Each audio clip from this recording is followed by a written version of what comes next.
Chapter 37. And Yaakov dwelt in the land of his father's sojournings, in the land of Canaan. This is the genealogy of Yaakov.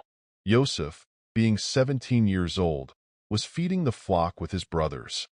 And the young man was with the sons of Bilhah and the sons of Zilpah, his father's wives. And Joseph brought an evil report of them to his father. And Yisrael loved Joseph more than all his children, because he was the son of his old age. And he made him a long robe. But when his brothers saw that their father loved him more than all his brothers, they hated him and were not able to speak peaceably to him. And Joseph dreamed a dream and told it to his brothers. So they hated him even more. And he said to them, "Please listen to this dream which I have dreamed. See, we were binding sheaves in the midst of the field, and see, my sheaf rose up and also stood up. And see, your sheaves stood all around and bowed down to my sheaf." And his brothers said to him, "Shall you indeed reign over us? Shall you indeed rule over us?" So they hated him even more for his dreams and for his words. And he dreamed still another dream and related it to his brothers and said, "See, I have dreamed another dream, and see, the sun and the moon and the 11 stars bowed down to me." And he related it to his father and his brothers. And his father rebuked him and said to him, "What is this dream that you have dreamed? Shall we, your mother and I and your brothers, indeed come to bow down to the earth before you?" And his brothers envied him, but his father guarded the word. And his brothers went to feed their father's flock in Shem. And Yisrael said to Joseph, "Are not your brothers feeding the flock in Shem? Come, I send you to them." So he said to him, "Here I am." And he said to him, "Please go and see if it is well with your brothers, and well with the sheep, and bring back word to me." So he sent him out of the valley of Aaron, and he went to Shem. And a certain man found him, and see, he was wandering in the field.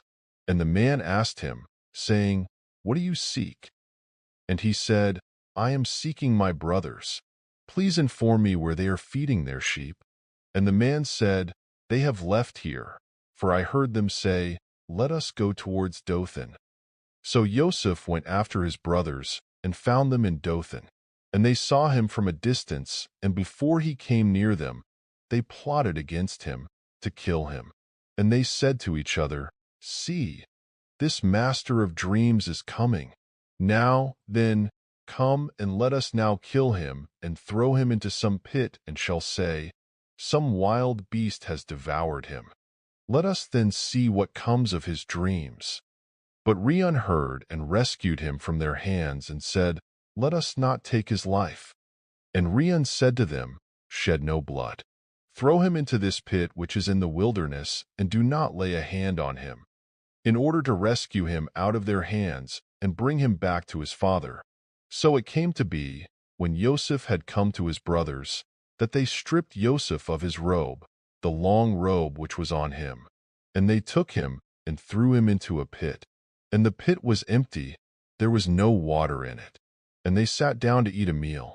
And they lifted their eyes and looked, and saw a company of Ishmaelites coming from Gil-A with their camels, bearing spices and balm and myrrh, going to take them down to Mitzrayim. And YAHUAH said to his brothers, "What would we gain if we kill our brother and conceal his blood? Come and let us sell him to the Ishmaelites, and let not our hand be upon him, for he is our brother, our flesh." And his brothers listened, and men, Maonite traders, passed by. So they pulled Joseph up and lifted him out of the pit, and sold him to the Ishmaelites for 20 pieces of silver. And they took Joseph to Mitzrayim. And Reuben returned to the pit, and see, Joseph was not in the pit. And he tore his garments. And he returned to his brothers and said, "The boy is gone, and I, where am I to go?" So they took Joseph's robe, killed a male goat, and dipped the robe in the blood, and sent the long robe and brought it to their father, and said, "We have found this. Please look, is it the robe of your son or not?" And he recognized it and said, "It is my son's robe. An evil beast has devoured him. Joseph is torn to pieces." And Yaakov tore his garments and put sackcloth on his waist, and mourned for his son many days. And all his sons and all his daughters arose to comfort him. But he refused to be comforted, and he said, "Now let me go down into the grave to my son in mourning." So his father wept for him. And the Maonites had sold him in Mitzrayim to Potiphar, an officer of Pharaoh and captain of the guard.